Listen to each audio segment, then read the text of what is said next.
The millionaire needed to get married quickly to keep the family inheritance. He chose his maid as his bride, but what started as a contract soon turned into true love. The imposing office on the 40th floor of the Goldman Financial Center in Manhattan emanated power and privilege through its glass and mahogany walls. Elliott Goldman, heir to one of New York's largest financial empires, watched the city through the panoramic window, its distorted reflection showing a 35-year-old man whose blue eyes carried the weight of generational expectations. In his hands, he held the document that would change his life, the will of his father, Richard Goldman, who died 3 months ago. The clause that tormented him was underlined in red. In order to inherit the family fortune of $2.3 billion, he had to get married within 6 months. Ridiculous, he muttered, running his fingers through his perfectly trimmed brown hair. His father always knew how to manipulate situations in his favor, even after he was dead. A soft knock on the door interrupted his thoughts. "Come in," he said, without looking away from the cityscape. Marissa Chun, his executive assistant for 5 years, entered silently with a cup of coffee. At 28, she represented everything Elliott admired in an employee: efficiency, discretion, and unwavering dedication. Her long black hair was tied up in a professional bun, and her impeccable gray suit reflected her methodical nature. "Your coffee, Mr. Goldman," she said, placing the cup on the mahogany table. "And Mr. Harrison from the Asian division is waiting for your call." It was at that moment that an idea began to form in Elliott's mind. He turned, watching Marissa with new interest. "Cancel the call with Harrison," he ordered, his voice taking on a calculating tone. "We need to talk." Marissa hesitated, her notepad still in hand. "Is there a problem, sir?" "Have a seat, please." Elliott indicated one of the luxurious leather chairs in front of his desk. When she obeyed, he slid the will towards her. "Read the underlined part." Marissa's brown eyes quickly scanned the document, and he noticed the exact moment when she understood the situation, her eyebrows arching slightly. "I need to get married in 6 months," Elliott explained, sitting back in his chair. "And I have a proposal for you." The silence that followed was thick with implications.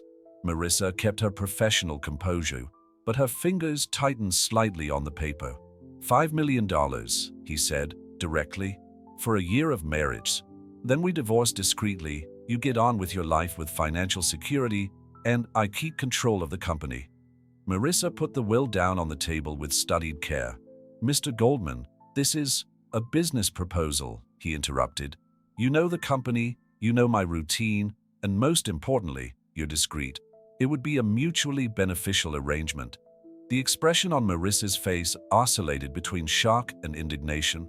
"You're asking me to commit fraud." "I'm asking for your help," he corrected, leaning forward. "Think what you could do with $5 million. Your mother still works 2 jobs to pay your father's medical bills, doesn't she?" The comment hit its mark. Marissa stood up abruptly, her hands shaking slightly. "That's low, even by Wall Street standards." "It's pragmatic," Elliott replied, keeping his voice calm. "You help me maintain my family's legacy, and I'll help you secure yours." Through the windows, the afternoon sun painted elongated shadows on the Persian carpet of the office. Marissa walked to the window, her silhouette jagged against the Manhattan skyline. Elliott could see her mind working, weighing up options, calculating risks. "We need to move in together," she finally said, still with her back turned, "to keep up appearances." "My penthouse has 5 bedrooms," he replied. "You'd have your own space." "What about work?" "You'd still be my assistant. Nothing would change professionally." Marissa turned, her eyes meeting his with surprising intensity. "Except that it would be a complete lie. A lie that could change lives," he argued, "including yours." The silence stretched between them, fraught with possibilities and consequences. Outside, the city continued its frenetic pace, oblivious to the drama unfolding in the office. "I need time to think," Marissa finally said. "You have 24 hours, Elliott replied, turning his attention back to his laptop. "It's a unique proposition." Marissa nodded stiffly and walked to the door. Before leaving, she stopped and turned around. "Mr. Goldman?" "Yes?" "What happens if we develop real feelings during that year?" The question caught him off guard. For a moment, Elliot allowed his eyes to meet hers, noticing for the first time the amber hue that stained the brown of her irises. "We're professional adults, Miss Chen," he finally replied. "We'll keep this strictly business." As the door closed behind her, Elliot looked back out over the city, aware that he had just started something that could either save or destroy everything he and Marissa had built in their lives. The sun was beginning to set, painting the New York sky in shades of pink and gold, as if nature itself was underlining the decisive moment that had just taken place. In his pocket, his cell phone vibrated with a message from his lawyer, reminding him of an important meeting the next day.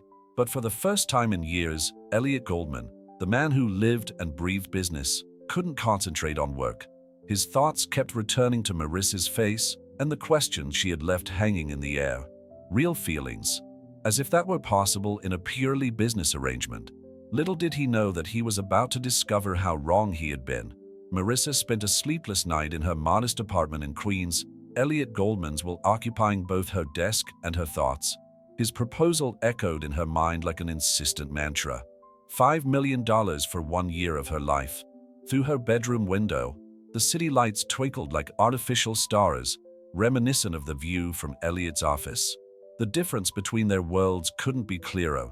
While he watched Manhattan from the top of his glass tower, she saw the city from the trenches, between worn-out buildings and dreams deferred.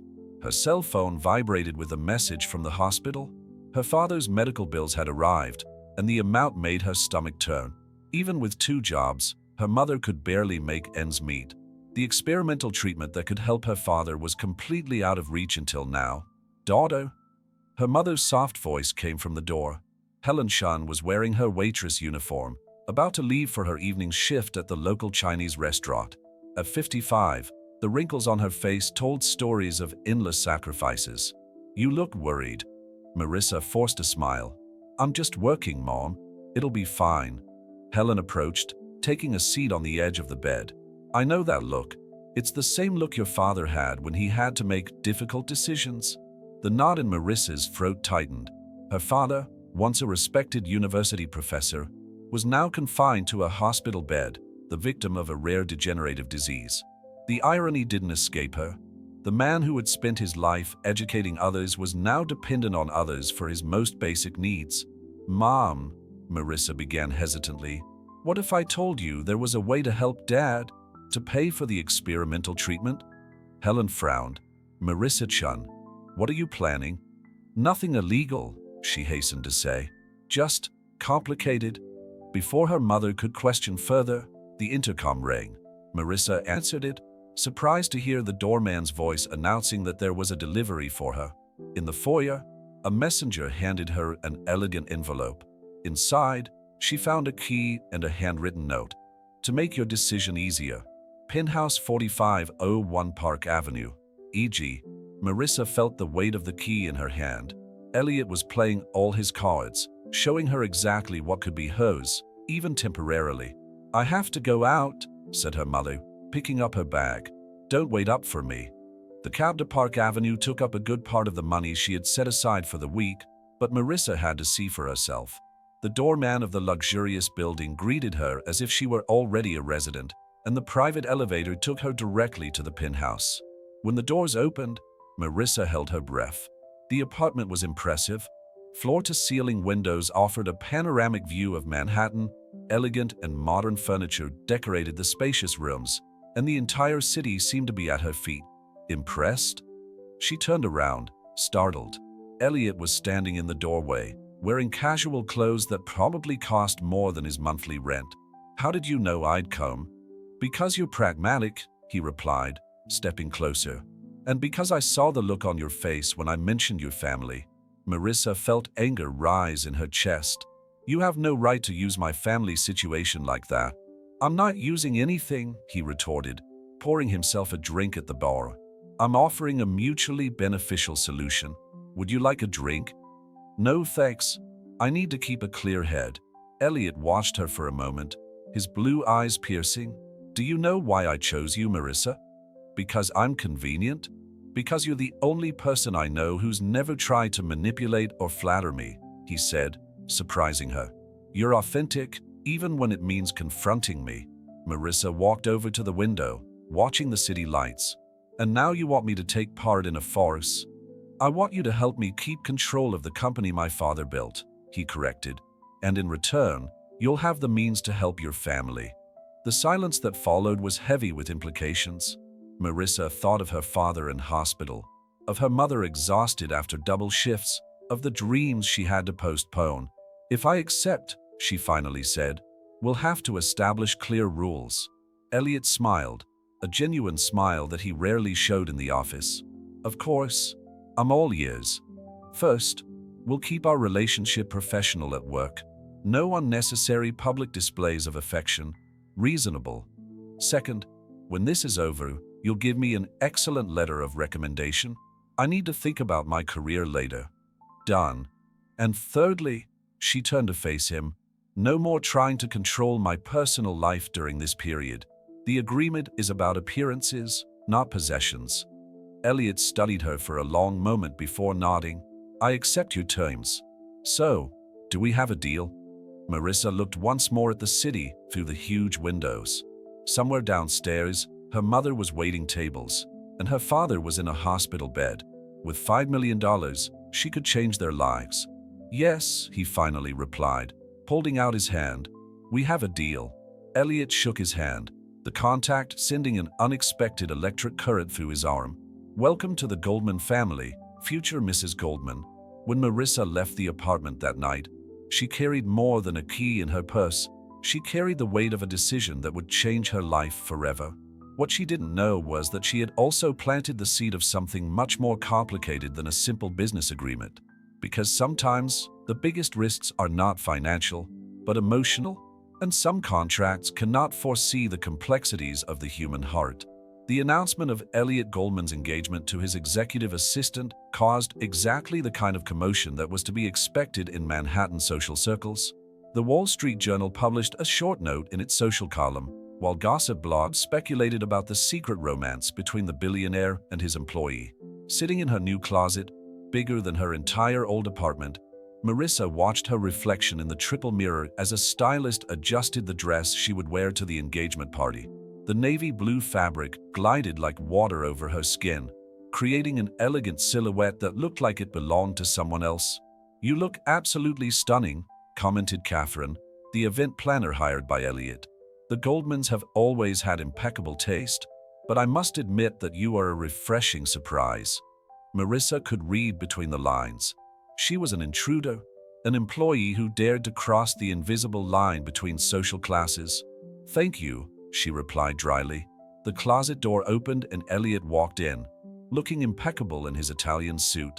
Their eyes met through the mirror, and for a moment, something indefinable passed between them. "Could you give us a moment?"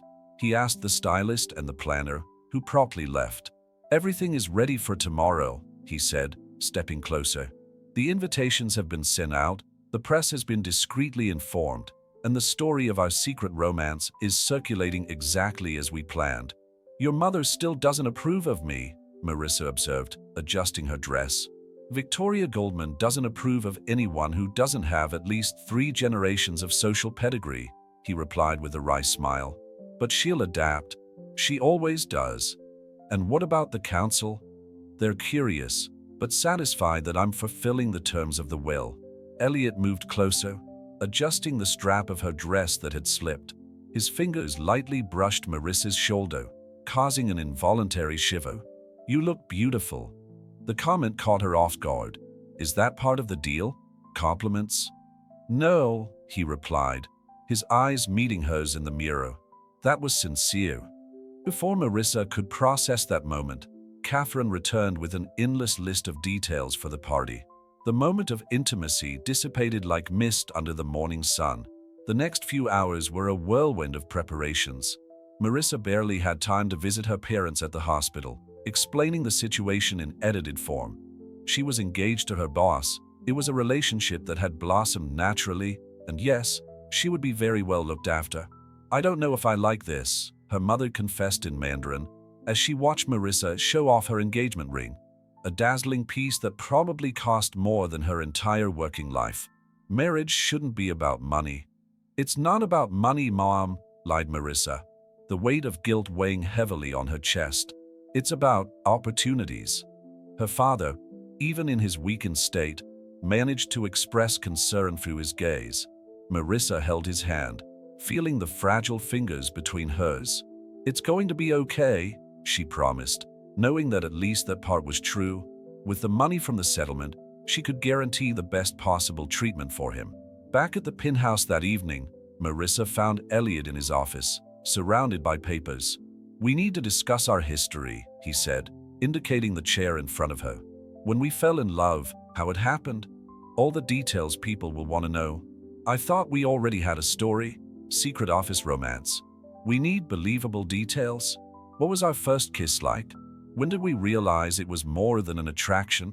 What was our first date?" Marissa leaned back in her chair, studying the man in front of her. "Do you really think anyone is going to believe that the powerful Elliot Goldman fell in love with his assistant? Why not?"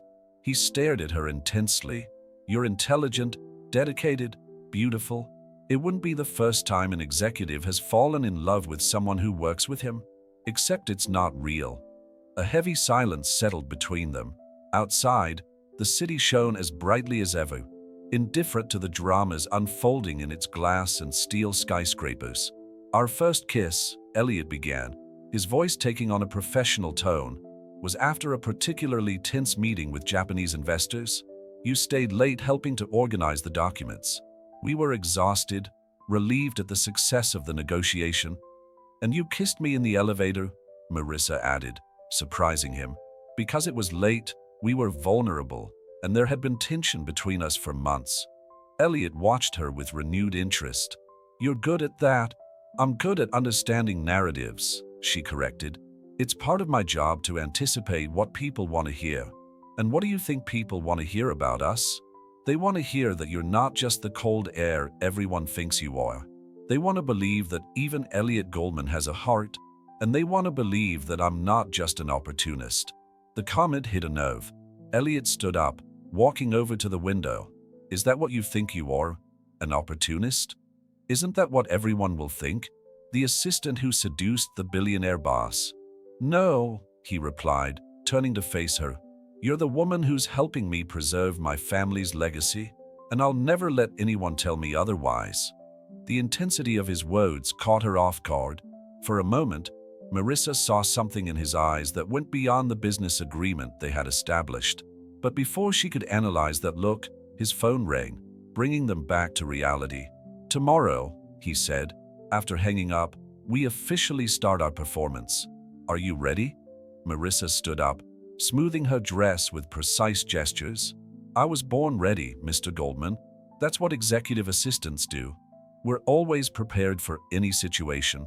As she left the office, Elliot stood watching the closed door, thinking that perhaps, for the first time in his life, he wasn't as prepared as he would have liked to be, because something about Marissa Chun defied all his expectations, and that scared him more than any millionaire negotiation he had ever faced. The engagement party would only be the beginning, and they both knew that once the performance began, there would be no turning back. The Goldmans' engagement party was exactly as Marissa had imagined, a spectacle of wealth and power carefully orchestrated in the ballroom of the Plaza Hotel.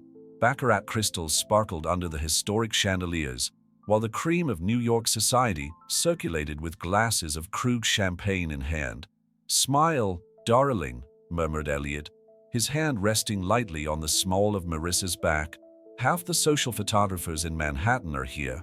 Marissa forced a smile, feeling like an actress on an elaborate stage.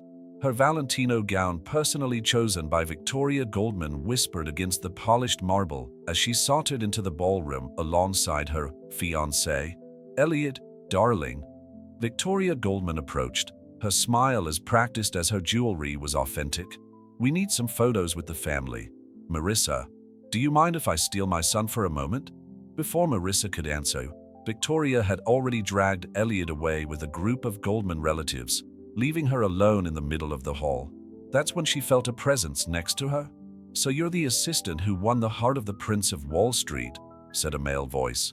James Preston, Elliot's second cousin. Marissa turned to find a man about 10 years older than Elliot, with piercing eyes that seemed to see through his carefully constructed facade. "It's a pleasure to meet you," she replied, maintaining her professional composure. "You know," James continued, lowering his voice, "when Richard Goldman included that clause in his will, we all expected Elliot to choose someone predictable, a socialite perhaps, or some CEO's daughter." "I'm sorry to disappoint you," Marissa retorted, taking a sip of champagne. James laughed, a genuinely amused sound. "On the contrary, it's refreshing to see someone shaking up the structures of this family. Although," he paused calculatingly, "I wonder if you really know what you're getting into?" Before Marissa could craft a response, Elliot reappeared at her side, his sudden presence carrying a palpable tension. "James," he greeted coldly, "I see you've already met my fiancée. We were having a fascinating conversation about family expectations," James replied with an enigmatic smile. "If you'll excuse me." As soon as James walked away, Elliot turned to Marissa. "What did he say?" "Nothing we didn't already suspect," she replied, watching James blend into the crowd. "Your family has doubts about me." "Our family," corrected Elliot, loud enough for the nearby guests to hear. Then lower. "We need to be more convincing." Before Marissa could process what this meant, Elliot pulled her closer, one hand sliding to her waist while the other gently touched her face. The kiss that followed was gentle, calculated to be a perfect performance for their eager audience. But something unexpected happened. For a moment, when Elliot's lips touched hers, Marissa forgot they were performing. Her heart raced, and she felt a warmth that had nothing to do with the champagne or the lights in the room. When they parted, Elliot's eyes met hers with a disturbing intensity. For a second, Marissa saw something there. Confusion, perhaps, before his mask of smitten fiancé fell back into place. "I think they believe it now," he murmured, but his voice had a huskiness that hadn't been there before. The rest of the evening passed in a blur of introductions, congratulations, and superficial conversation. Marissa watched Elliot in his element, charming guests and closing informal deals between toasts and smiles. It was like watching a master at his craft. Near midnight, as the last guest began to say goodbye, Victoria Goldman called Marissa to a quiet corner of the room. "Darling," she began, her smile not reaching her eyes, "you must understand that the Goldmans have certain traditions, expectations." "I understand perfectly, Mrs. Goldman." "Victoria, please. After all, we're family now." She paused, studying Marissa with calculating eyes. "You know, when Richard included that clause in his will, he hoped it would bring stability to Elliot, an appropriate influence. And you don't consider me appropriate. It's not personal, dear. It's about preserving a legacy, something that people like you, who come from more modest backgrounds, don't always understand." Marissa felt her face burn, but kept her composure. "With all due respect, Victoria, perhaps it's precisely because of my origins that I understand the value of a legacy better than anyone. The difference is that mine isn't measured in dollars." Before Victoria could reply, Elliot appeared at Marissa's side, his hand finding hers in a gesture that seemed too natural to be rehearsed. "Is everything all right here?" he asked, his casual tone carrying a note of warning. "Perfectly fine," Victoria replied, her smile returning to its place. "Just giving the family a proper welcome." Later, in the car returning to the penthouse, Marissa remained silent, watching the city lights through the darkened window. "You're very quiet," Elliot observed. "Just processing," she replied. "Your mother made it very clear that I'm not what she expected for you." "And since when does that matter?" "It matters because it makes everything more complicated. People are watching," Elliot, questioning. "And that kiss?" She let the sentence hang in the air, unable to put into words the confusion that moment had aroused. Elliot studied her for a long moment before replying. "That was convincing. That was the point, wasn't it?" "It was," she agreed, ignoring the tightness in her chest. "Just the point." When they reached the penthouse, Marissa headed straight for her room, but stopped at the door when she heard Elliot call her name. "Marissa?" "Yes." "You were amazing today." "Thank you." She nodded and closed the door, leaning against it for a moment. On the other side, She could hear Elliot's footsteps moving away down the corridor. That night, lying in her king-sized bed with its 1,000 Fred couch sheets, Marissa realized that she was entering dangerous territory. Because the scariest thing wasn't the doubts of the Goldman family or the questioning eyes of society. The scariest thing was that, for a brief moment during that kiss, she had forgotten that it was all a sham, and that wasn't in the contract. The morning after the engagement party, Marissa woke up to the sound of rain beating against the penthouse windows. The luxurious room, still strange after 2 weeks living there, seemed particularly lonely on that gray Manhattan morning. Her fingers unconsciously touched her lips, the memory of the kiss the night before still vivid. It was just a performance, she muttered to herself, as if saying it out loud could make it any truer. Her cell phone vibrated with a message from her mother. "How was the party? We saw the photos online." Attached was an article from page 6 with the headline, "The Romance of the Year. The Prince of Wall Street and His Corporate Cinderella." Great, thought Marissa bitterly. Now I'm officially a modern fairy tale. Marissa? Elliot's voice came through the door. "Can we talk?" She quickly put on a silk robe, another gift from her new life, and opened the door. Elliot was impeccably dressed for work, but there was something different about his expression. "Victoria is organizing a family lunch today," he said, entering the room. "Close family only. We need to be prepared." More prepared than yesterday? Marissa couldn't contain her sarcasm. Elliot studied her for a moment. "About yesterday, the kiss. It was convincing," she interrupted quickly. "That was the point, wasn't it?" "Yes, but," he hesitated, something rare for Elliot Goldman. "Things are getting more complicated than anticipated." Marissa sat on the edge of the bed, feeling the weight of the last few weeks. "Your family hates me. The press is creating an epic love story. And She stopped, unable to complete the thought. "And you?" Elliot approached, taking a seat next to her. "I'm losing track of what's real and what's acting," she finally admitted. "And that scares me." The silence that followed was heavy with unspoken possibilities. Outside, the rain continued its steady rhythm against the windows. "James called me this morning," Elliot said at last. "He suspects something." "What exactly?" "That our relationship isn't conventional." Elliot stood up, running his hands through his hair in a gesture of frustration. He mentioned looking into it further. Panic began to build in Marissa's chest. "If they find out, they won't," Elliot assured her.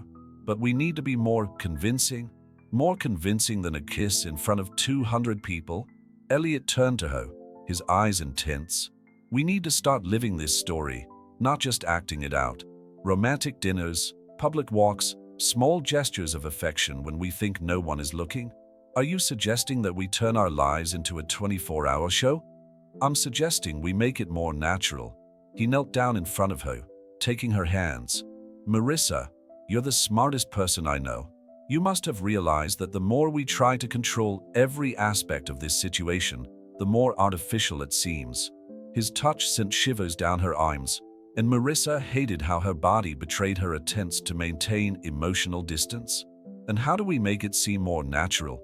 "By starting to stop policing ourselves so much, letting things flow naturally." "None of this is natural, Elliot," she argued, removing her hands from his. "It's a contract, a business agreement." "Is it?" He stood up, his voice taking on a tone she had never heard before. "Then why is your heart racing now? Why have you barely been able to look me in the eye since last night?" Marissa stood up abruptly, creating physical distance between them. "Don't do that. Don't confuse things." "I'm not confusing anything. I'm just observing." He took a step towards her. "Yesterday's kiss? It was a performance," she interrupted firmly. "It was real," he corrected. "At least for me." The world seemed to stop for a moment. Marissa felt as if the air had been sucked out of the room. "No," she said, shaking her head. "You can't say that. You can't change the rules now." "I'm not changing the rules. I'm admitting that they've already changed, whether we like it or not." Elliot's phone rang, breaking the moment. It was from the office for an emergency with Asian investors. "I have to go," he said, reassuming his professional persona. "But this conversation isn't over." When he left, Marissa allowed herself to collapse on the bed, the tears she had been holding back finally escaping. How had she let things get to this point? How had she allowed a business deal to turn into something so confusing and complicated? Her phone vibrated again with another message from her mother. "Daughter, you look so happy in the photos. Is it real?"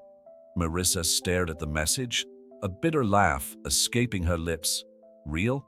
What was real in this situation? The money that would save her father was real. The contract was real. But what about the feelings that began to well up in her chest every time Elliot was around? What about the warmth she felt when he touched her? And that kiss? The rain outside began to subside, and a stubborn ray of sunshine broke through the clouds, creating a partial rainbow over the city. Marissa approached the window, observing the phenomenon. Maybe it was like that rainbow, something real born out of artificial conditions.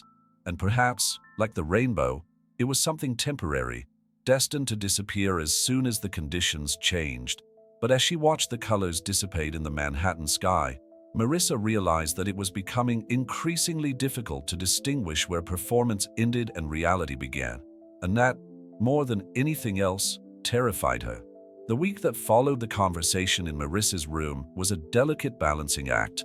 During the day, in the office, she and Elliot maintained a facade of polished professionalism, interrupted only by small, calculated gestures of affection when others were watching. At night, in the penthouse, a new tension hung in the air, thick as the fog that occasionally covered Manhattan. "The papers for the Asian merger agreement need a signature," said Marissa, entering Elliot's office on a particularly hectic afternoon. She had deliberately chosen a time when other executives were present. Elliot looked up from the documents he was analyzing, his gaze lingering on her a second longer than necessary. "Thank you, dear," he replied, his voice carrying that note of affection they had practiced. It was convincing, perhaps too convincing. James Preston had chosen that moment to show up, unannounced. "Elliot, Marissa," he greeted, his shrewd eyes observing the interaction between them. "I hope I'm not interrupting anything." "James," Elliot stood up, his tone cordial but cautious. "To what do we owe the honor? Can I pay a casual visit to my favorite cousin and his lovely fiancée?" James smiled, but there was something predatory in his expression. "Actually, I've come to invite you to dinner. Tonight, at my place." Marissa felt her stomach contract. James Preston didn't do anything casually. "Tonight?" Elliot exchanged a quick glance with Marissa. "We have plans. Cancel them," James said simply. "Victoria will be there, and some other family members who are curious to get to know Marissa better." The trap was clearly set. To refuse would be suspicious. To accept would be to risk exposure. "We'd love to," Marissa replied, surprising both Elliot and herself. "What time should we arrive?" 8 o'clock, smiled James. "I can't wait to get to know the woman who won the heart of the unattainable Elliot Goldman." As James left, Elliot closed the office door. "Are you sure about this?" "No," admitted Marissa, "but the more we avoid his family, the more suspicious we look." Elliot moved closer, lowering his voice. "James isn't an idiot. He's up to something. Then we need to outsmart him." Marissa met Elliot's eyes, and more convincing, the tension between them was palpable, laden with the weight of the unresolved conversation about the kiss.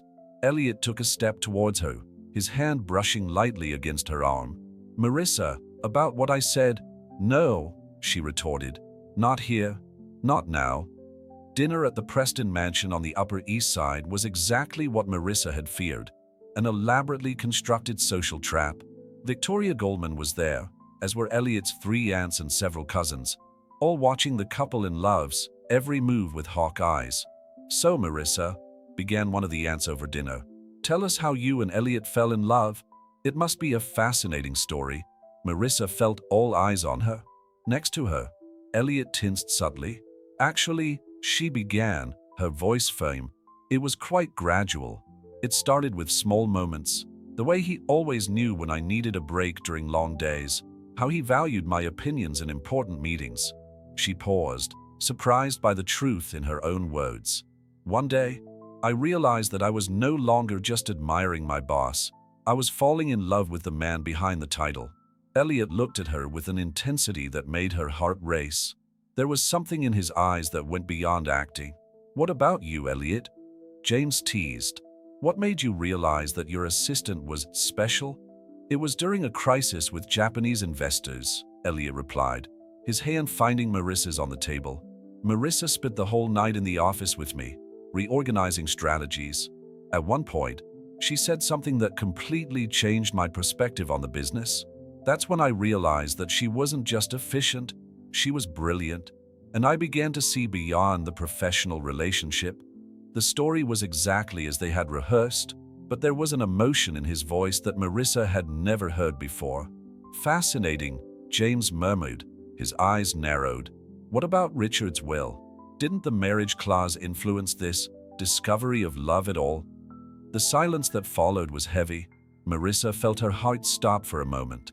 "Actually, James," Elliot stood up, his voice sharp, "the will was an unpleasant surprise, mainly because it made people question the authenticity of what Marissa and I have. But you know what's ironic? It was precisely this mistrust that brought us even closer together." He held out his hand to Marissa. "Honey, I think it's time for us to go." The ride home was silent. In the penthouse elevator, Marissa finally spoke. "You were very convincing tonight." "I wasn't acting," Elliot replied simply, before stepping out of the elevator, leaving her stunned. That night, alone in her room, Marissa faced a truth she had been trying to deny. It wasn't just the deal that was at stake, it was her heart, because somewhere between the elaborate lies and the whispered truths, she had begun to fall in love with Elliot Goldman. And that made everything infinitely more complicated. In the office next door, Elliot was also awake, watching the city lights through the window.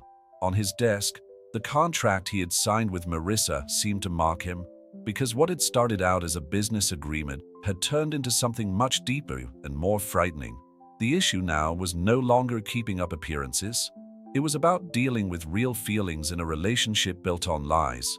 And while the city slept outside, two restless hearts wrestled with a truth that no contract could predict. The Goldman financial office looked different that morning. Marissa watched through her living room window as the city awoke, trying to organize her increasingly confused thoughts. Dinner at the Prestons had left deep scars, not only from the tension of the family interrogation, but especially from Elliot's words, "I wasn't acting." A soft knock on the door interrupted their reflections. "Come in," she said, adjusting her professional posture. Victoria Goldman entered, elegant as ever in her Chanel ensemble. "Darling, can we talk?" Marissa's heart raced, but she kept her composure. "Of course, Victoria. Please, sit down." "You know," Victoria began, her calculating eyes studying Marissa's every reaction, "I spent the evening thinking about last night's dinner, how you and Elliot interact. And did you come to any interesting conclusions?" "Actually, yes." Victoria crossed her legs, her gaze intense. "Either you're an exceptional actress, or you're really in love with my son." Marissa felt the air escape from her lungs. The irony of the situation didn't escape her. She was so preoccupied with convincing others that the relationship was real that she didn't notice when her own feelings became true. "Victoria, Don't finish that sentence," interrupted Victoria, raising a hand. "Because if it's a lie, I'd rather not know. And if it's true," she paused significantly, "well, that makes everything more complicated, doesn't it?" Before Marissa could reply, her cell phone vibrated with a message from the hospital. Her father had taken a sudden turn for the worse. "I have to go," she said, getting up abruptly. "Family emergency?" Victoria nodded, a flash of genuine understanding crossing her face. "Go, but our conversation isn't over." At the hospital, Marissa found her mother in the corridor, her eyes red from crying. "The doctor said he needs the experimental treatment now," Helen explained in Mandarin. "But the insurance—" "Don't worry about it," Marissa interrupted, hugging her mother. "I'll take care of everything." As she signed the authorization forms for the treatment, using some of the money she had already received from Elliot, Marissa felt the weight of her choices.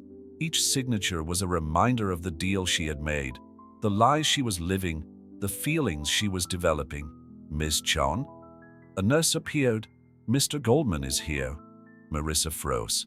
She hadn't called Elliot. He was standing at the end of the corridor, his impeccable suit contrasting with the simplicity of the public hospital. His eyes met hers with an intensity that made her heart skip a beat. "How did you know?" she asked as he approached. "I'm your fiancé, remember?" His voice was soft, but loaded with meaning. "The hospital automatically called me as their emergency contact." Helen watched the interaction with interest, especially when Elliot gently touched Marissa's face, wiping away a tear she hadn't even realized had fallen. "You don't have to do that," Marissa whispered in English. "There's no one important watching here." "Exactly," he replied, even more quietly. "That's why it's real." The words hit Marissa like a punch in the gut. She turned away, confused and frightened by the intensity of the moment. "The doctor has cleared the treatment," she said, changing the subject. "I'm going to use some of the—" "I've already taken care of that," interrupted Elliot. "I transferred the full amount this morning." "But the deal—" "To hell with the agreement," he said, his voice firm but gentle. "Your father needs the treatment now, not in installments." Helen, even though she didn't understand English completely, seemed to catch the gist of the conversation. "He's a good man," she said in Mandarin to Marissa. "Maybe better than you think." The next few hours were a blur of forms, appointments and procedures. Elliot remained by Marissa's side the whole time, his presence a silent anchor in the midst of the emotional storm. When they finally had a moment alone in the hospital cafeteria, Marissa could no longer contain her emotions. "Why are you doing this?" she asked, her voice trembling. "Why do you care so much?" Elliot studied her for a long moment before answering. "Because at some point between signing that contract and now, you stopped being just part of an agreement. You became essential." "I can't deal with this right now," Marissa said, standing up. "I can't tell what's real from what's acting. I can't—" "Then don't try," he interrupted, taking her hand. "Just feel it." His touch was warm, real, anchored in the present moment. There were no cameras, no family watching, no social expectations. Just two people facing truths they had tried to deny. "I'm scared," she finally admitted. "Me too," he replied, surprising her with his honesty. "But maybe that's what makes it real." At that moment, in the unlikely setting of a hospital cafeteria, Marissa realized that she had crossed a line from which there was no return. The business deal that had started it all now seemed like a distant pretext for something much deeper and more frightening. Because while her father was fighting for his life a few floors up, and her mother was praying in the hospital chapel, Marissa Chen was facing her own battle between the heart she had promised not to involve and the feelings that had grown despite all her precautions. And Elliot Goldman, the man who had planned everything as a perfect business transaction, was equally lost in territory that no MBA could have prepared him for. Night fell over New York, and with it, the last defenses of an agreement that had turned into something much more complex than a simple contract between two people. The days following Marissa's father's hospitalization brought subtle but significant changes to the dynamic between her and Elliot. At the office, they maintained their professional facade, but there was a new layer of silent understanding in their exchanged glances, in their restrained gestures.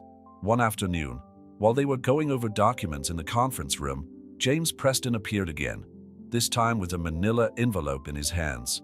"Interesting what you can find out when you look in the right places," he said, sliding the envelope across the polished table. "Especially about suspicious bank transfers and unconventional prenups." Marissa's blood ran cold in her veins. Next to her, Elliot tensed visibly. "What do you want, James?" asked Elliot, his voice dangerously controlled. "I want the truth," replied James, sitting down. "And I want to understand why my cousin, known for his coolness in business, suddenly transfers a massive sum of money for the medical treatment of his fiancée's father before the wedding has even taken place." Marissa felt her world spin. The whole careful house of cards they had built was threatening to collapse. "What I did with my money is none of your business," Elliot retorted. "Ah, but it is the council's business," smiled James. "Especially when it involves a possible scheme to cheat the conditions of Uncle Richard's will." The silence that followed was deafening. Marissa watched Elliot's hands close into fists, his knuckles white with tension. "No," she said suddenly, surprising both men. You're not going to use that against him? Marissa, Elliot began, but she interrupted him. Yes, there was an initial agreement, she admitted, staring at James. But things have changed. What you don't understand, what perhaps none of you Goldmans understand, is that sometimes life doesn't follow perfectly drawn-up contracts. She stood up, trembling but determined. The money Elliot transferred for my father's treatment, it was an act of genuine compassion, something you might not recognize, James, because you're so busy looking for conspiracies that you've forgotten what it means to be human. James studied her with renewed interest. Impressive. I almost believed you. But the documents. The documents show the beginning of the story, Elliot interrupted, his voice carrying an emotion that Marissa had never heard before. They don't show what happened afterwards. They don't show how she changed my life, how she made me see beyond numbers and contracts. He stood up too, moving to stand next to Marissa. Yes, it started out as a deal, but if you think you can use that against us, you're severely underestimating what we've built since then. James looked from one to the other, his calculating expression wavering slightly. Then convince me. Prove that this is real now. We don't have to prove anything to you, replied Marissa. But I'll tell you something. On one of the hardest nights of my life, when my father was between life and death, Elliot Goldman, the man you accuse of coldness, held my hand for hours in the hospital. No cameras, no audience, no personal gain. She felt Elliot's hand find hers, intertwining their fingers naturally. And that night, she continued, I realized that I had fallen in love with the man you never bothered to really get to know. The office fell into a dense silence. Outside, the sun was beginning to set, painting the Manhattan sky in shades of pink and gold, creating dramatic shadows across the windows. James stood up slowly, picking up the envelope. You know what's fascinating? If that were a lie, it would be the most impressive performance I've ever seen. But if it's true, he paused meaningfully, well, that would make Uncle Richard smarter than we all thought. What do you mean? Asked Elliot. Maybe the point of the clause was never just about marriage, replied James. Maybe he knew that you needed something, or someone to make you see beyond the numbers, to humanize you. He walked to the door, but stopped before leaving. You have 48 hours to decide how you want to proceed. Either we present the truth to the council, or he let the sentence hang in the air, leaving without completing it. When they were alone, Marissa let out the breath she hadn't realized she was holding. I'm sorry, she said. I shouldn't have said so much. Elliot turned her to face him. Was every word you said true? She met his eyes, seeing in them a reflection of her own vulnerability. Yes, even the part about falling in love? Marissa felt her heart race. Especially that part. Elliot touched her face gently, as he had done in the hospital. But this time there was a new urgency in his touch. So James is right. My father was smarter than all of us. What are we going to do now? She asked, aware that they were at a point of no return. Now, Elliot replied, let's rewrite our own contract, one based on truth, not appearances. The sun had completely set now, leaving the office in the dimness of twilight. But for the first time since this whole story had begun, both Marissa and Elliot could clearly see the road ahead. Because sometimes the best love stories start with a contract, but end with something much more valuable, the truth of the heart. The morning after the confrontation with James dawned with a thick fog covering Manhattan, as if the city itself was trying to hide the secrets that threatened to come to light. At the hospital, where Marissa had spent the night by her father's side, the first rays of sunlight were beginning to penetrate through the fogged-up windows. You should go home and get some rest, said Helen, entering the room with a cup of hospital coffee. Elliot called 3 times this morning. Marissa watched her father sleeping peacefully, the preliminary results of the treatment showing promising signs. I can't go now, Mom. We have to decide how to deal with James and the council. Daughter, Helen sat down next to her, switching to Mandarin. When you were little, your father always said that the truth is like water finding its own way, no matter how many barriers we put up. The comment hit Marissa with unexpected force. Her entire professional life had been built on precision and control, but the last few months with Elliot had challenged every certainty she possessed. Her cell phone vibrated again. This time a message from Victoria Goldman. "We need to talk. All of us. My place 2 hours." The Goldman's apartment on Park Avenue was a monument to Manhattan's former wealth, with its silk-covered walls and antiques that told the stories of generations. When Marissa arrived, she found not only Victoria and Elliot, but also James and several members of the board. "Well," said Victoria, once everyone had settled into the sumptuous living room, "I think it's time we put all our cards on the table." "Mom," Elliot began, but Victoria interrupted him with a gesture. "Let me finish, darling.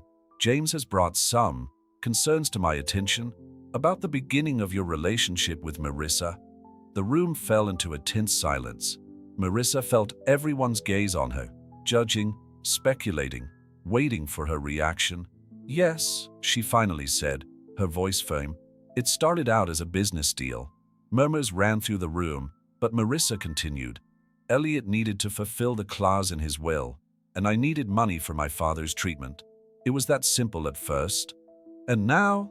asked one of the older board members, his voice carrying decades of corporate skepticism. Marissa looked at Elliot, finding the strength she needed in his eyes. "It's different now. It turns out that your perfect planning had a fundamental flaw. You didn't consider the possibility of real feelings developing."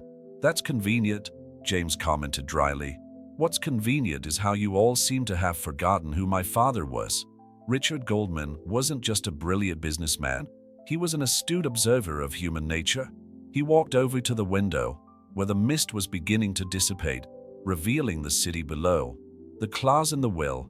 It was never really about marriage, was it? It was about making me see beyond the numbers, beyond the contracts." Victoria smiled slightly, a glint of understanding in her eyes. "Your father always said that you needed to learn that not everything in life can be controlled or quantified. And he was right," Elliot continued, turning to face the room. "Because the moment I tried to turn love into a business transaction, the universe decided to teach me a lesson in humility." He walked over to Marissa, holding out his hand. She accepted it, getting up to stand next to him. "What you have before you," he told the council, "is a choice.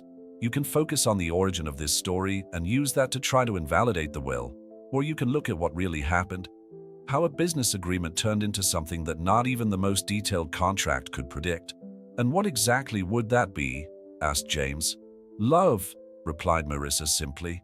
"The kind of love that makes a man spend nights in a public hospital, holding a woman's hand while she cries for her father. The kind of love that makes a person question every certainty they've ever had about themselves." Victoria stood up, her aristocratic bearing somehow softer than usual. "Richard always had a special talent for seeing possibilities where others saw only numbers. And he saw something in you, Marissa, long before any of us did." "What do you mean?" asked Marissa, confused. "He mentioned her to me shortly before he died," revealed Victoria. "He said there was a young woman in the office who could make Elliot truly smile, something we hadn't seen for years." The revelation hit the room like a wave, subtly shifting the balance of power. James, who until then had maintained his accusatory stance, looked momentarily disconcerted. "So," said the senior advisor, "what do you propose?" "The truth," replied Elliot, complete and unreserved. "Yes, it started out as an agreement, but it turned into something real, something that neither Marissa nor I planned or could control." "What about the money?" asked James. "Every penny will be documented and justified," said Marissa. "Not as part of a settlement, but as an investment in a family member's medical treatment, because that's what families do for each other." The fog outside had completely dissipated now, revealing a crystal blue sky over Manhattan. It was as if the city itself was signaling that it was time for the truth to come out. Victoria approached Marissa, studying her with eyes that had seen generations of pretenders to the Goldman Empire come and go. "You know," she said softly, "sometimes the best family traditions start with someone breaking the old rules." The comment hung in the air like an unspoken blessing, a recognition that some truths are greater than contracts, greater than fortunes, greater than all social expectations. And as the afternoon sun bathed the room in golden hues, Marissa realized that they were writing not only a new chapter in their lives, but redefining what it meant to be part of the Goldman family.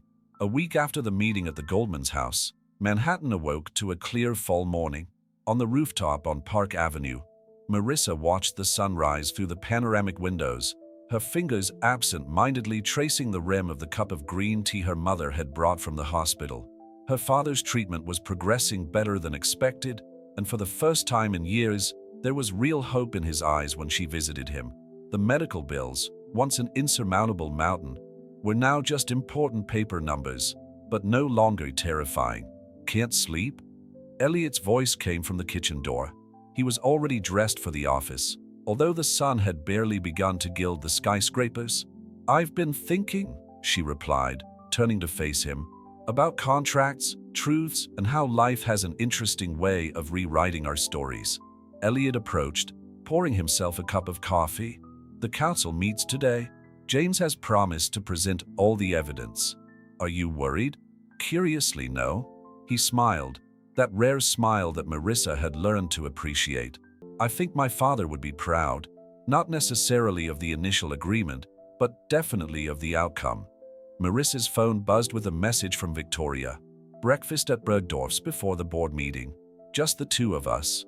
"Your mom wants to see me," said Marissa, showing Elliot the message.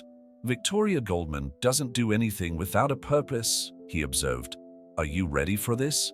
After all we've been through, breakfast with your mother sounds almost too easy."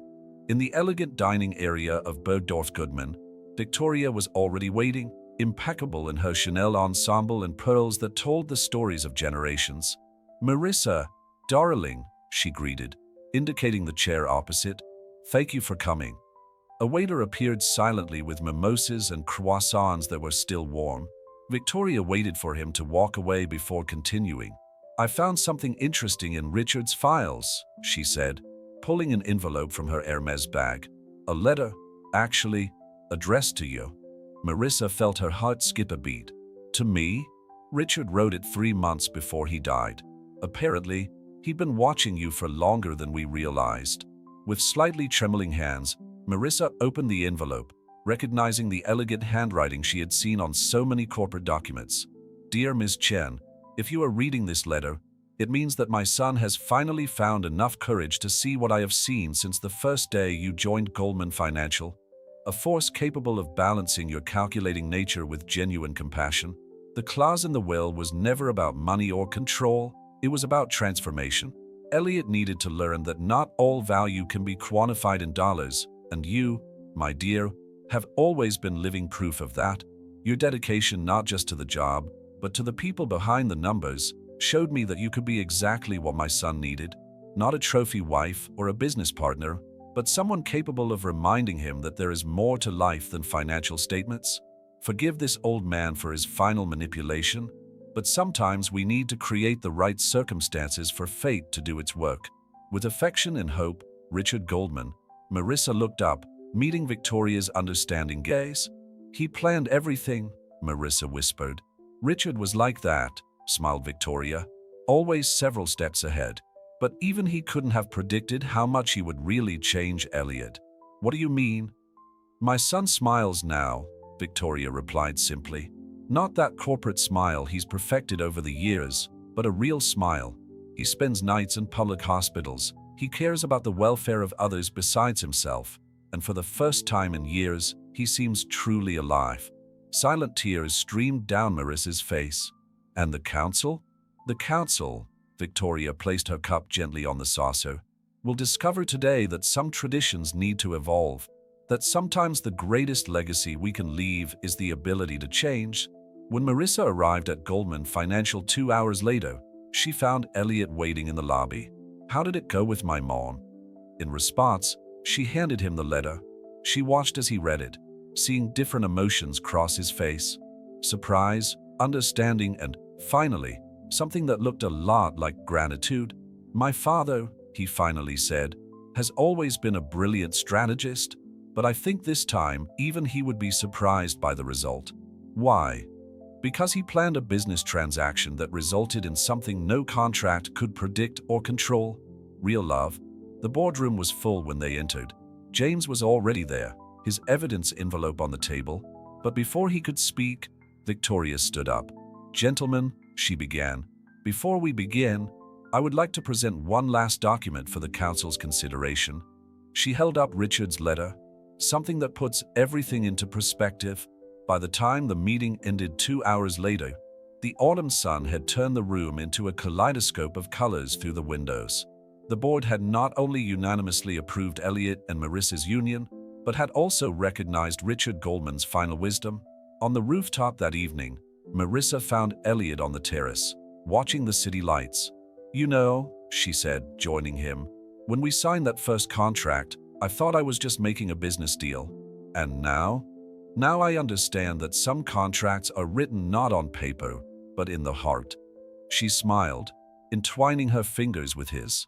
"And those are the only ones that really matter." The soft autumn wind carried promises of change, while Manhattan sparkled below them like a sea of possibilities. Because sometimes the best love stories start with a contract, but end with something much more precious. A truth that no legal document could ever capture. And under the starry New York sky, Elliot and Marissa Goldman discovered that Richard's true legacy was not his fortune or his business empire, but the wisdom to recognize that life's greatest values cannot be calculated on spreadsheets or measured in dollars. They were simply written on the heart.